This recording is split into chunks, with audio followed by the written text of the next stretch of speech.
चलो ठीक है, ध्यान दो। पॉलिनोमियल का जो है ना थ्योरी, थ्योरी वाला पार्ट जो है ना,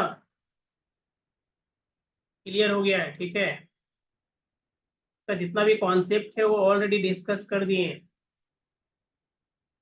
अब जो है प्रॉब्लम की तरफ आते हैं। प्रॉब्लम की तरफ आते हैं तो इसका फर्स्ट एक्सरसाइज देखो, ठीक है, यही है। ये रहा फर्स्ट एक्सरसाइज 2.1। 2.1 इसमें बताना ये है कि नंबर ऑफ जीरोज कितना होगा। The graph of y is equal to p of x for some polynomials p of x, find the number of zeros p of x। देखो एक्स एक्सिस को ना तो टच कर रहा है और ना ही इंटरसेक्ट कर रहा है। ठीक है, का मतलब इसका नंबर ऑफ जीरोज कितना होगा, जीरो। सेकेंड वाले का देखो, एक्स एक्सिस को कितनी बार टच कर रहा है या कट कर रहा है, इसका नंबर ऑफ जीरोज कितना होगा, वन। ये वन, टू, थ्री। ठीक है, ऑलरेडी बताया गया था कि एक्स एक्सिस को जितनी दफा कट करेगा, ठीक है, उसका नंबर ऑफ जीरोज कितना होगा, उतना ही, थ्री। अब बताओ इसमें नंबर ऑफ जीरोज कितना होगा, टू। ये देखो एक्स एक्सिस को कितनी बार कट कर रहा है, वन टू थ्री फोर, का मतलब इसका नंबर ऑफ जीरोज कितना होगा, फोर। इसको ध्यान से देखो, यहाँ पे देखो, इस फिगर को ध्यान से देखो तो एक्चुअली क्या है ना, ये देखो यहाँ पे पैराबोलिक इन नेचर है। ठीक है, एक्स एक्सिस को केवल टच कर रहा है। ठीक है, एक्चुअली यहाँ पे जो है ना, नंबर ऑफ जीरोज का वैल्यू दो होगा, बट दोनों का दोनों सेम होगा। ठीक है, बट ज्योमेट्रिकली हम लोगों को जो है ना एक ही दिखता है। ठीक है, एक्स एक्सिस को एक ही पॉइंट पे वो टच कर रहा है। ठीक है, एक्स एक्सिस को एक ही पॉइंट पे टच कर रहा है, इसलिए सिंगल काउंट करते हैं। बट रियलिटी में जो है ना, ये नंबर ऑफ जीरोज जो है ना दो होगा, पर दोनों का दोनों सेम होगा। तो यहाँ पे काउंट करेंगे वन, टू और थ्री, तो इस तरीके से नंबर ऑफ जीरोज कितना हो जाएगा, थ्री। ऑलरेडी एक एग्जांपल के थ्रू भी क्लियर किए थे। ठीक है, कि मान लो कि एक quadratic equation y is equal to X quadratic polynomial इस फॉर्मेट में है। तो यहाँ इसको अगर सॉल्व करते हैं तो A square minus two A B plus का बी स्क्वायर, देखो ये क्वाड्रेटिक पॉलिनोमियल है। और इसका अगर हम लोग ग्राफ ड्रॉ करें, मान लो पॉइंट फोर अगर यहाँ पे है तो इस तरीके से जाएगा, केवल टच करेगा, वही कौन सा पॉइंट पे, फोर पे। तो फोर पे केवल टच किया। ठीक है, बट इसका जब हम लोग जीरोज फाइंड करेंगे तो दो आएगा, वो दोनों का दोनों सेम होगा, 4,4। ठीक है, ये ग्राफिकली जो है ना सिंगल दिखता है, इसलिए इसको सिंगल काउंट कर लेते हैं, तो इसका क्या हो जाएगा, वन हो जाएगा। बट अगर कोई पूछे क्वाड्रेटिक पॉलिनोमियल का नंबर ऑफ जीरोज कितना होता है, तो दो होता है। लीनियर का कितना होता है, वन होता है। क्यूबिक का कितना होगा, थ्री होगा।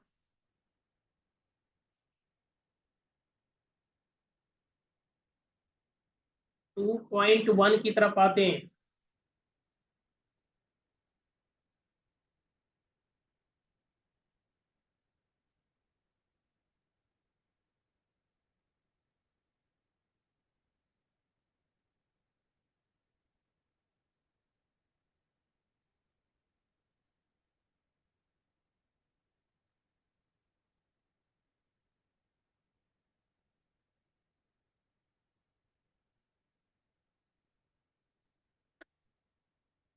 2.1 में फर्स्ट नंबर प्रॉब्लम को पढ़ो, क्या लिखा हुआ है।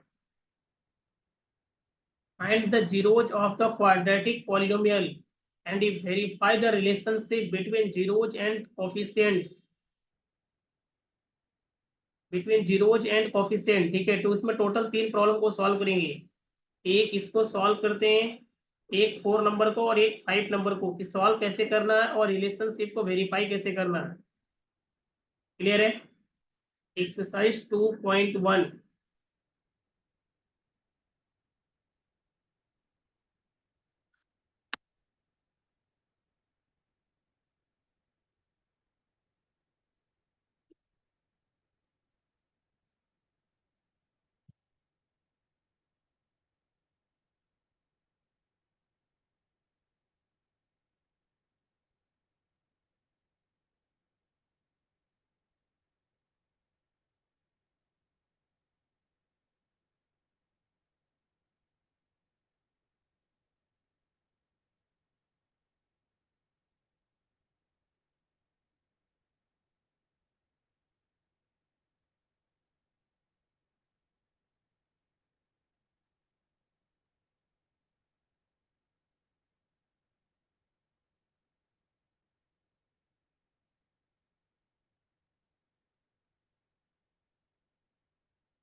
चलो ठीक है, ध्यान दो। Exercise 2.2, find the zeros of the quadratic polynomial. Direct problem number third से सॉल्व करते हैं, फर्स्ट और सेकेंड को सॉल्व कर लेना, ठीक है। तो 6 नंबर में जो गिवन है पॉलिनोमियल, उसको मान लिए let P of X is equal to 6x² minus का 3 और ये माइनस का 7x। तो फर्स्ट ऑफ ऑल करो क्या, इसको अरेंज कर लो, इसको इंक्रीजिंग या डिक्रीजिंग ऑर्डर में अरेंज कर लो। तो 6² माइनस का 7x माइनस का 3 अरेंज करने के बाद इसको फैक्टराइज करो। और फैक्टराइज किस तरीके से करना है ऑलरेडी बताया गया है, ठीक है। ये फर्स्ट इनटू लास्ट का कॉन्सेप्ट अप्लाई करो। जब इसका और इसका प्रोडक्ट अगर फाइंड करेंगे तो 6x² माइनस का 3 का मतलब 6×3 = 18 माइनस 18x² आएगा। अब इसको दो पार्ट में ऐसे ब्रेक करना है कि ऐड या सब्ट्रैक्ट करने के बाद माइनस का 7x आना चाहिए और आफ्टर मल्टीप्लीकेशन जो है माइनस 18x² भी आना चाहिए।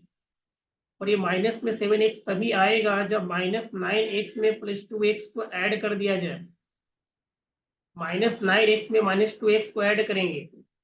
अच्छा, माइनस 7x ऐसे भी तो आ सकता है, माइनस का 3x माइनस 4x, बट इसको जब हम लोग मल्टीप्लाई करेंगे माइनस 3x को और माइनस 4x को, तो माइनस का 18x² नहीं मिलेगा।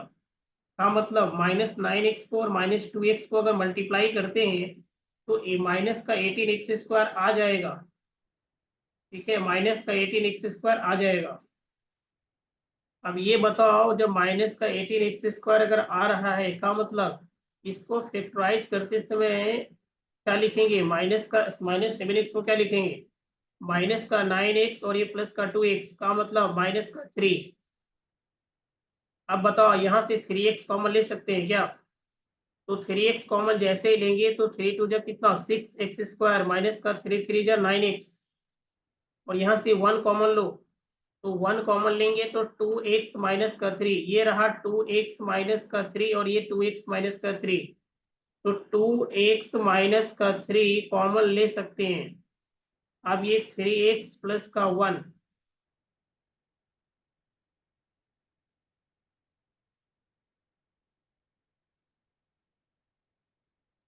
क्लियर है,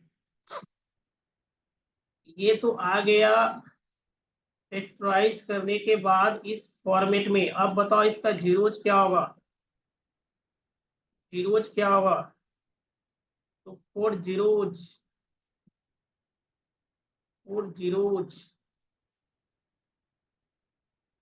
p of x would be 0, p of x का वैल्यू 0 होना चाहिए। का मतलब 2x माइनस का 3 इंटू 3x प्लस 1 का वैल्यू 0 होगा।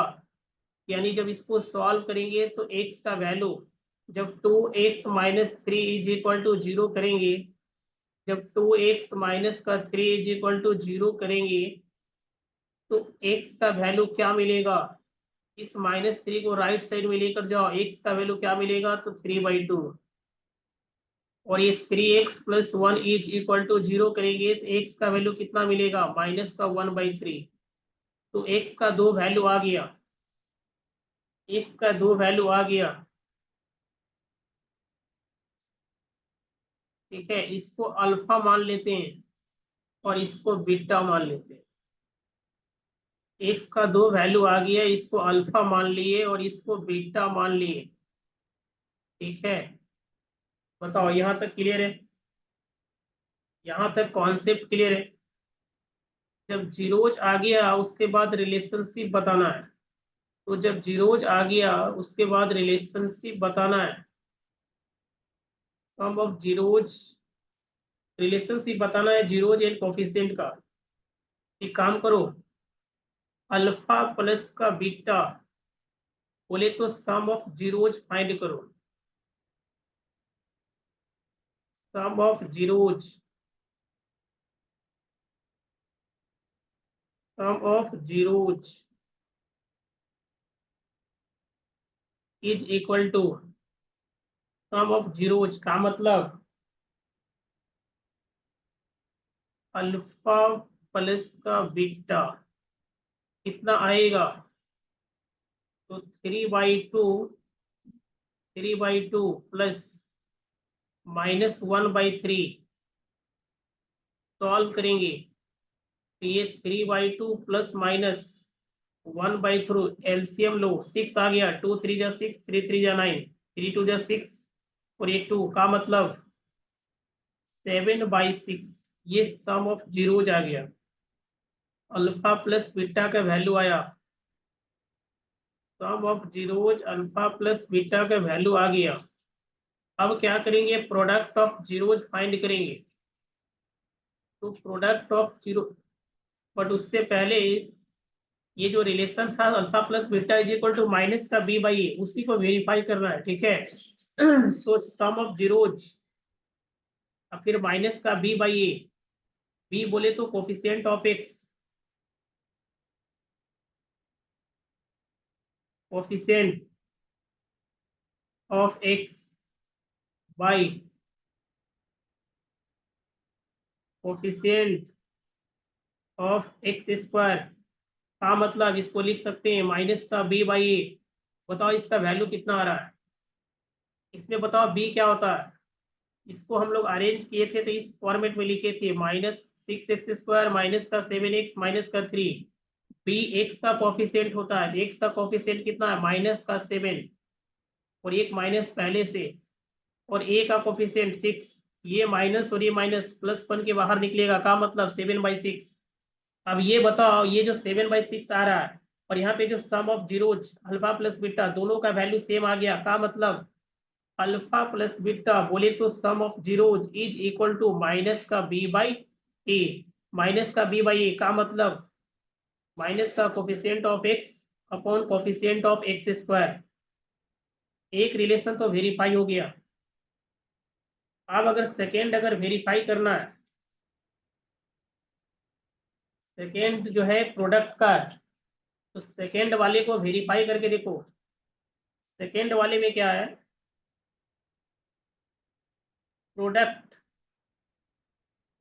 प्रोडक्ट ऑफ जीरोज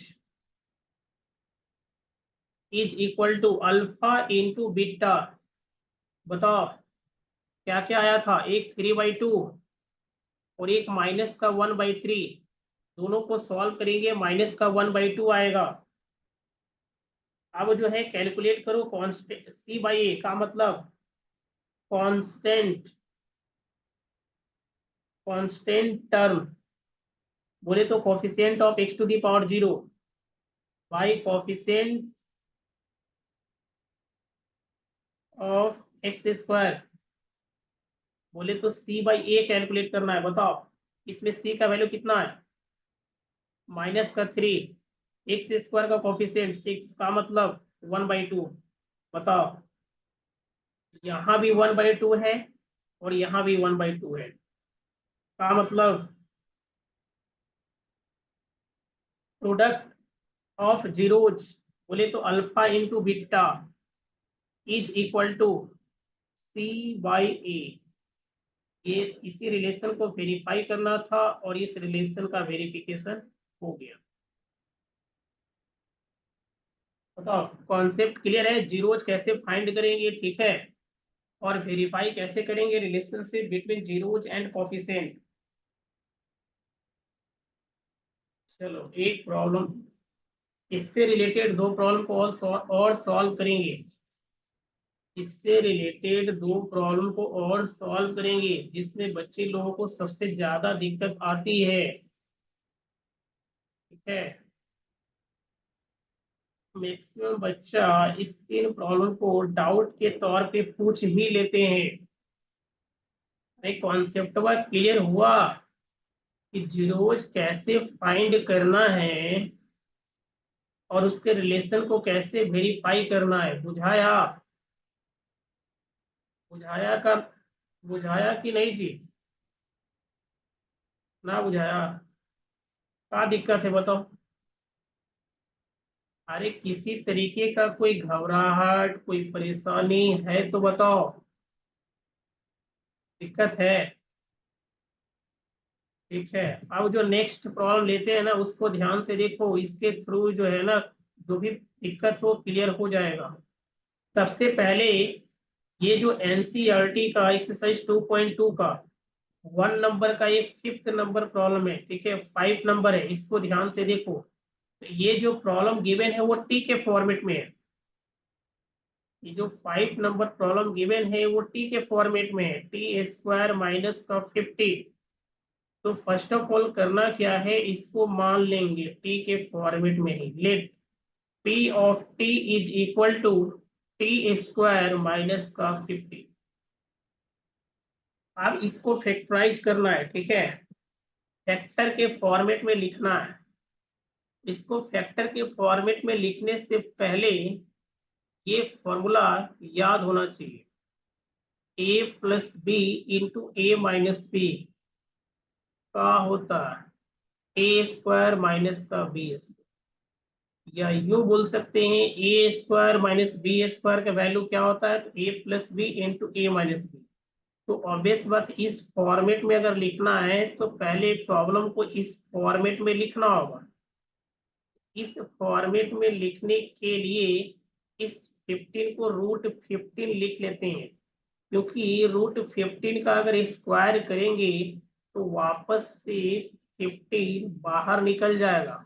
√15 का स्क्वायर करने का क्या मतलब हुआ, √15 का स्क्वायर का मतलब √15 इंटू √15, और स्क्वायर रूट के अंदर अगर सेम टर्म हो तो वो बाहर निकल जाएगा। क्लियर है? स्क्वायर रूट के अंदर अगर सेम टर्म हो तो वो टर्म बाहर निकल जाएगा। अब बताओ, ए स्क्वायर माइनस का बी स्क्वायर का मतलब A plus B, A plus B into A minus का बी, ये है P of T. A plus B into A minus B. अब जीरोज के केस में पी ऑफ टी को जीरो के इक्वल करेंगे। जब जीरो को इक्वल करेंगे का मतलब T plus √15 is equal to zero, यानी टी का वैल्यू क्या होगा, तो माइनस का √15। और T minus √15 is equal to zero करेंगे तो टी का वैल्यू यहाँ से कितना आएगा, रूट।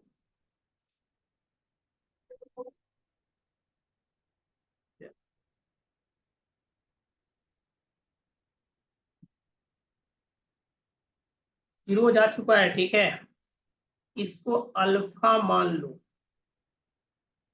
इसको अल्फा मान लो, और इसको बीटा मान लो, ठीक है, एक को अल्फा और सेकेंड को बीटा।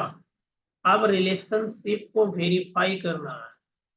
तो वेरीफाई अगर करना है तो ये बताओ, सम ऑफ जीरोज। अब शॉर्टकट चलते हैं, जब अल्फा बीटा मान ही चुके हैं तो डायरेक्ट ई वाला फॉर्मेट लिख सकते हैं। अल्फा प्लस बीटा का वैल्यू कितना आएगा, तो माइनस का √15 प्लस का √15 का मतलब जीरो। ये बताओ माइनस का b/a का वैल्यू कितना आएगा, तो b टी का कोफिशिएंट होता है, यहाँ पे t नहीं दिख रहा है, का मतलब t का कोफिशिएंट कितना लेंगे, तो जीरो। ए टी स्क्वायर का कोफिशिएंट 1, यानी आंसर कितना है, जीरो। का मतलब alpha plus beta is equal to minus का b/a। Alpha plus beta is equal to minus का b/a। क्लियर है? कॉन्सेप्ट क्लियर है? क्लियर है? कॉन्सेप्ट क्लियर है, बताओ। किसी तरीके का कोई घबराहट, कोई परेशानी है तो बताओ। चलो, नहीं है तो आगे बढ़ा जाए। Alpha into beta, alpha minus का √15, इसको मल्टीप्लाई करना है प्लस का √15 के साथ, तो स्क्वायर रूट के एक टर्म बाहर निकल जाएगा, माइनस का 15 आएगा। और यहाँ से अगर c/a का वैल्यू कैलकुलेट किया जाए तो c है माइनस का 15 और a है 1 का मतलब -15। ध्यान से देखो तो अल्फा इंटू बीटा का वैल्यू किसके इक्वल है, c के इक्वल है। इसी रिलेशन को तो वेरीफाई करना था कि ये दोनों आपस में इक्वल होगा। बताओ, क्लियर है? कॉन्सेप्ट क्लियर है ना? आगे बढ़ा जाए, बढ़ा जाए। तू ही मुझको बता दो।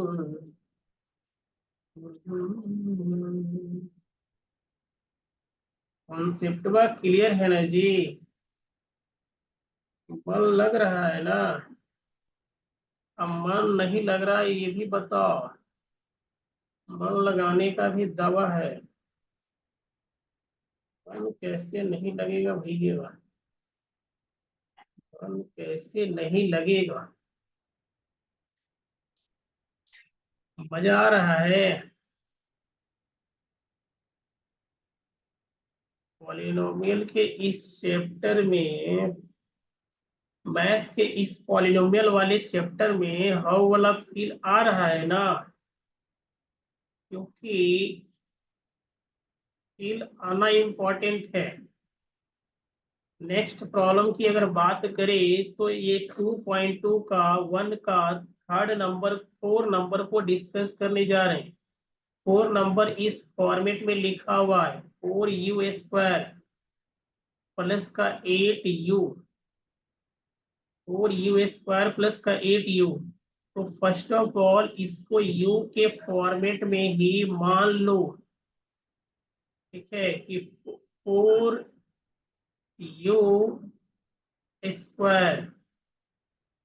P of u is equal to 4u² plus का 8u। अब बताओ, इसको फैक्टराइज करना है, ये तो आसान दिख रहा है, डायरेक्ट 4u कॉमन ले लो। तो 4u अगर कॉमन लेते हैं तो यहाँ क्या बचेगा, u प्लस 2, 4 × 2 = 8u और 4u²। अब बताओ, ये P ऑफ u का वैल्यू आया इन फैक्टर फॉर्म। अब जो है जीरोज फाइंड करना है। वो जीरोज अगर फाइंड करना है तो जीरोज के केस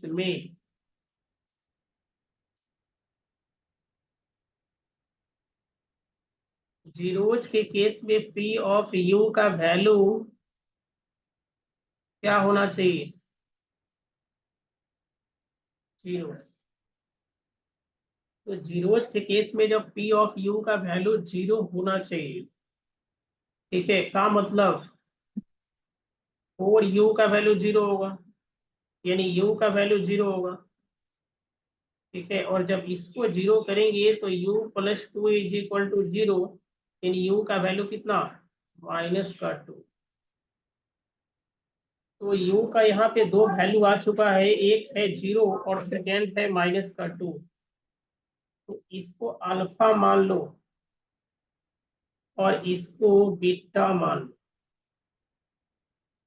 अब इसका सम ऑफ जीरोज फाइंड किया जाए तो अल्फा प्लस बीटा का वैल्यू जीरो प्लस का -2 का मतलब -2, यानी माइनस का b/a अगर कैलकुलेट किया जाए तो b u का कोफिशिएंट होगा यानी 8 और a u² का कोफिशिएंट होगा -2, यानी अल्फा प्लस बीटा का वैल्यू आ रहा है माइनस का b/a। चलो, एक रिलेशन तो वेरीफाई हो गया। सेकेंड, प्रोडक्ट ऑफ जीरोज की अगर बात करें तो एक है जीरो और सेकेंड है क्या, -2, यानी दोनों का अगर प्रोडक्ट फाइंड करें तो आंसर जीरो आएगा। और c/a का अगर वैल्यू अगर कैलकुलेट करें तो c जीरो और a का कोफिशिएंट कितना, u² का कोफिशिएंट 4, यानी a का वैल्यू 4, यानी जीरो। तो सेकेंड रिलेशन भी वेरीफाई हो गया, alpha into beta is equal to c/a। चलो ये बताओ कि अभी तक जो भी हम लोग डिस्कस किए हैं इसमें कहीं भी किसी तरीके का कोई दिक्कत, कोई परेशानी, कोई घबराहट है तो बताओ। नहीं है। चलो अब नेक्स्ट प्रॉब्लम की तरफ बढ़ा जाए। तो नेक्स्ट प्रॉब्लम की तरफ अगर बढ़ा जाए तो इसका नेक्स्ट प्रॉब्लम को सबसे पहले करो, रीडिंग लगाओ। नेक्स्ट प्रॉब्लम में कह क्या रहा है, find a quadratic polynomial each with the given numbers as the sum and product of its zeros respectively. देखो इस तरीके से गिवन है 1/4 माइनस का 1, ठीक है 1/4 और ये माइनस का 1। इसमें भी तीन प्रॉब्लम को डिस्कस करेंगे। तो ये जो गिवन है ये क्या गिवन है, 1/4 सम ऑफ जीरोज, ठीक है। और ये जो गिवन है क्या गिवन है, प्रोडक्ट ऑफ जीरोज।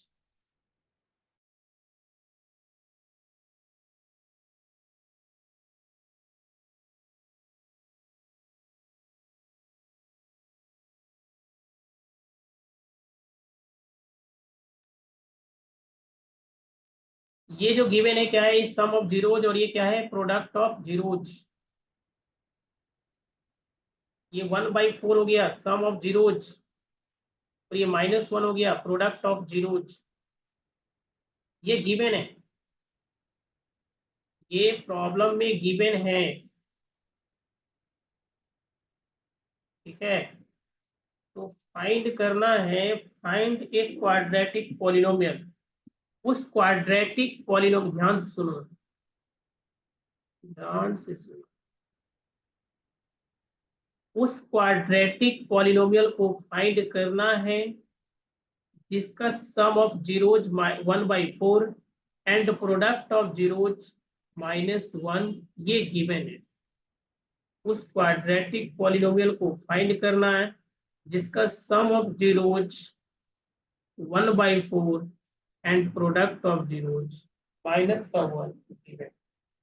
अब इस प्रॉब्लम को सॉल्व कैसे करेंगे, सॉल्यूशन,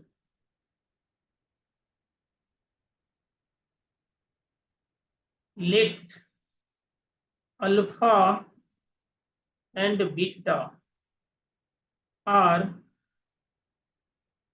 ऊपर से सॉल्व करना शुरू करते हैं ताकि स्पेस मिल जाए।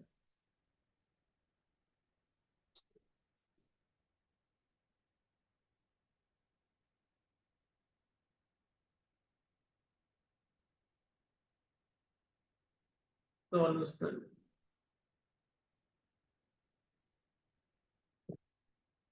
Late alpha and beta are zeros of quadratic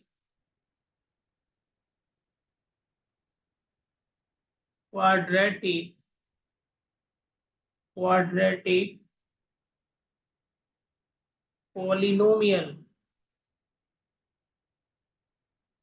let alpha and beta are zeros of quadratic polynomial p of x is equal to ax square bx plus c,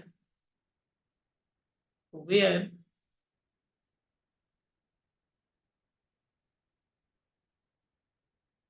a comma b comma c is equal to constant and a naught is equal to 0.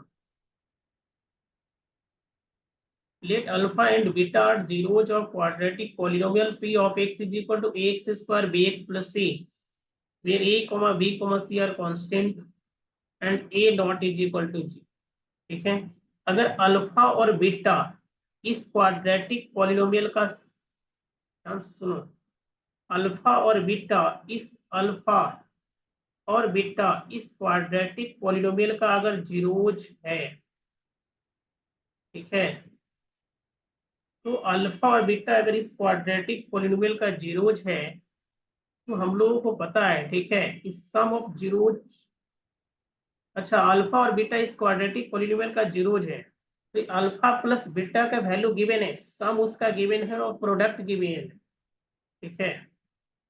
Therefore alpha plus beta is equal to 1/4, और हम लोगों को पता है कि alpha plus beta का value कितना होता है, तो माइनस का b/a,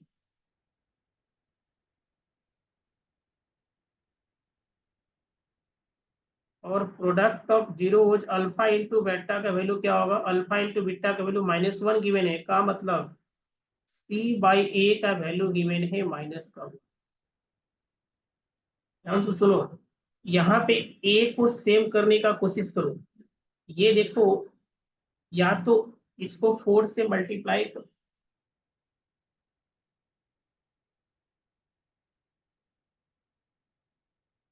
नहीं नहीं, ध्यान से सुनो, इस a को सेम करना है, तो a को अगर सेम करना है, तो a को अगर सेम करना है तो इस -1 को ना,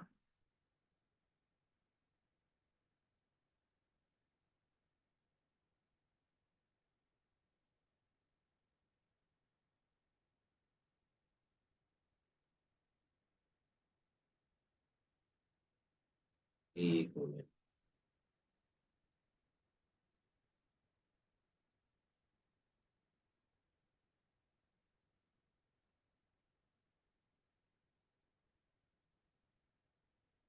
ये जो माइनस ये जो -1 गिवन है, ठीक है, इस दोनों में ना a को सेम करने की कोशिश करो। a को अगर सेम करना है तो 4 से ऊपर ही मल्टीप्लाई करना होगा, 4 से नीचे ही मल्टीप्लाई करना होगा, ठीक है।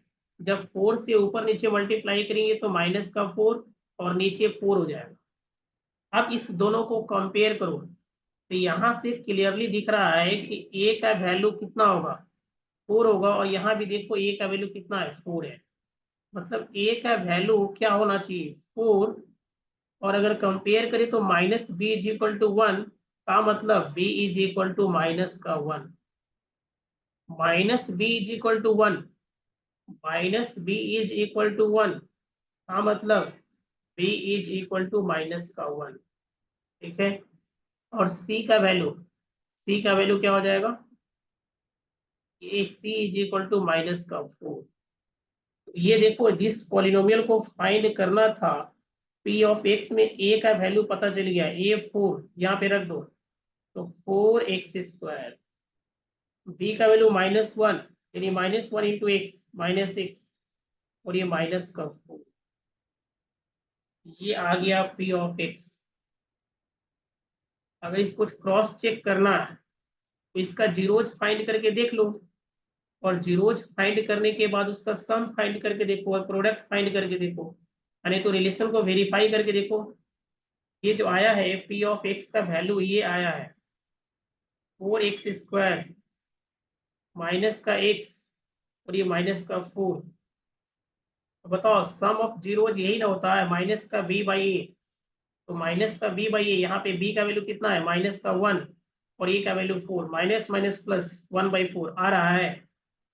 सम ऑफ जीरो जो गिवन था वो आ रहा है इस पॉलिनोमियल से। प्रोडक्ट की बात करो तो -1 है, और प्रोडक्ट होता है माइनस का c/a, तो c यहाँ पे -4 है, और a का कोफिशिएंट x² का कितना है, 4 है, तो सॉल्व करेंगे तो -1। मतलब जो चीजें प्रॉब्लम में गिवन है इस पॉलिनोमियल के थ्रू आ रहा है ना जी, का मतलब जो p ऑफ x फाइंड करना था वो सही है, ठीक है। जिस p ऑफ x को फाइंड करने के लिए बोला गया था वो सही है। चलो दो प्रॉब्लम को और सॉल्व करेंगे, इससे रिलेटेड दो प्रॉब्लम को और सॉल्व करते हैं।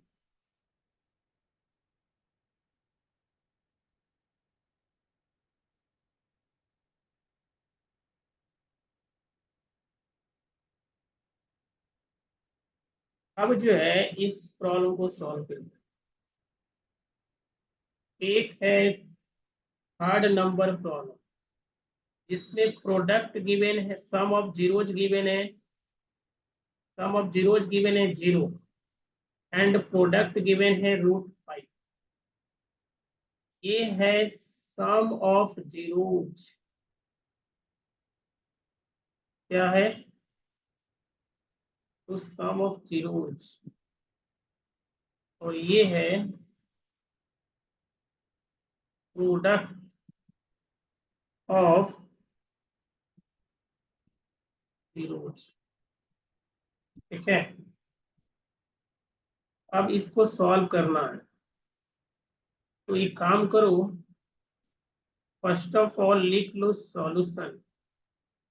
अगेन उसी फॉर्मेट को दोहराना है। Let alpha and beta are zeros of quadratic polynomial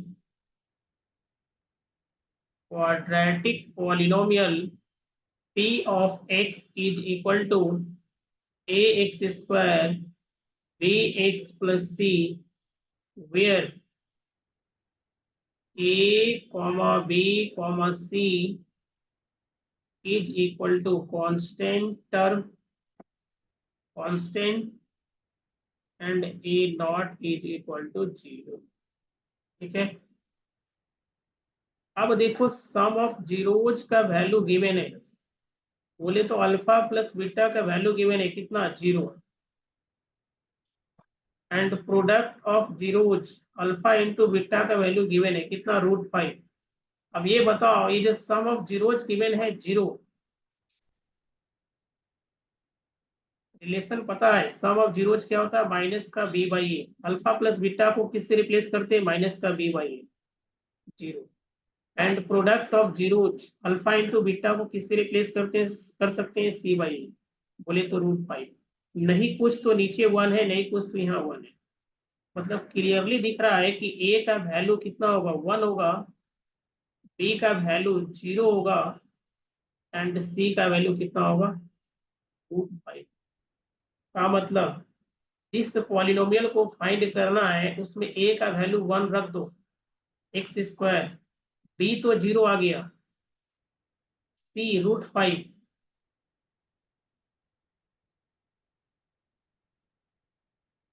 ये हो जाएगा रिक्वायर्ड पॉलिनोमियल। एक बार क्रॉस चेक करके देख लो, सम ऑफ जीरोज 0 आ रहा है, सम ऑफ जीरोज क्या होता है, माइनस का b बाई ए, b यहाँ पे प्रेजेंट है क्या, नहीं है, 0, a कितना 1, 0 आ रहा है, ये देखो सम ऑफ जीरोज आ रहा है। प्रोडक्ट ऑफ जीरोज क्या होता है, c बाई ए, इसमें c को देखो कितना है, √5 बाई ए कितना 1, का मतलब √5 क्या आ रहा है, सम ऑफ जीरोज और प्रोडक्ट ऑफ जीरोज का वैल्यू √5 आ रहा है, का मतलब प्रॉब्लम सही है। क्लियर है, कॉन्सेप्ट क्लियर है ना। एक और सॉल्व करें, सेकेंड नंबर सॉल्व करना है। ठीक है, एक लास्ट,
चलो ठीक है, एक लास्ट, एक और last, second number problem. Sum of zeros root given है, and product of zeros 3 given है। तो देखो, आप पूरा लिखेंगे नहीं, ठीक है, क्वाड्रेटिक पॉलिनोमियल को मान लो कि p ऑफ x है, ठीक है। अब सम ऑफ जीरोज गिवन है √2 और प्रोडक्ट ऑफ जीरोज कितना गिवन है, 1/3। एक क्वाड्रेटिक पॉलिनोमियल मान लो p ऑफ x, ठीक है, let quadratic polynomial P of X is equal to कितना, X square B X plus C. Let alpha and beta are zeros of quadratic polynomial P of X is equal to X square B X plus C. ऐसा मान लो वे A B and C are constant and A not is equal to zero. अब बताओ, अगर इसका alpha beta इसका zeros है, ठीक है, तो सम ऑफ जीरोज गिवन है, अल्फा प्लस बीटा का वैल्यू गिवन है √2 एंड अल्फा इंटू बीटा का वैल्यू कितना गिवन है 1/3। क्लियर है? अब बताओ, ये माइनस का b/a हो जाएगा तो ये √2 हो गया, और ये प्रोडक्ट ऑफ जीरो c/a तो कितना हो गया 1/3। अब इसको इक्वल करना है, ठीक है, तो नहीं कुछ तो नीचे 1 है तो 3 से ऊपर नीचे मल्टीप्लाई कर दो, दोनों का नीचे वाला पार्ट सेम हो जाएगा, डिनोमिनेटर वाला पार्ट सेम हो जाएगा, तो ये हो जाएगा 3√2/3 और ये क्या हो गया 1/3। अब कंपेयर करो तो a का वैल्यू कितना हो गया 3, b कितना हो गया -b is equal to 3√2, -b is equal to 3√2 का मतलब b is equal to minus का 3√2 और c का वैल्यू कितना c1। मतलब p ऑफ x का वैल्यू जो आएगा वो कितना आएगा 3x² माइनस का 3√2x प्लस 1। क्रॉस चेक कर लो, क्या सम ऑफ जीरोज वो √2 आ रहा है, तो माइनस का b/a, जब माइनस का b/a कैलकुलेट करेंगे तो 3 का 3 कैंसिल हो जाएगा, माइनस माइनस प्लस हो जाएगा, √2 आ रहा है, c/a 1/3 आ रहा है। क्लियर है? क्लियर है? चलो ठीक है, मिलते हैं नेक्स्ट क्लास में कुछ नए टॉपिक, ठीक है, इस पॉलिनोमियल चैप्टर के कुछ बेहतरीन प्रॉब्लम के साथ मिलते हैं। Okay, bye bye, take care. मन लग रहा है ना? चलो, मन लगना इम्पोर्टेंट है, पढ़ाई लिखाई तो होते रहेगी, है ना। फील आना जरूरी है, जब हाउ वाला फीले नहीं आया तो क्या फायदा। तो वही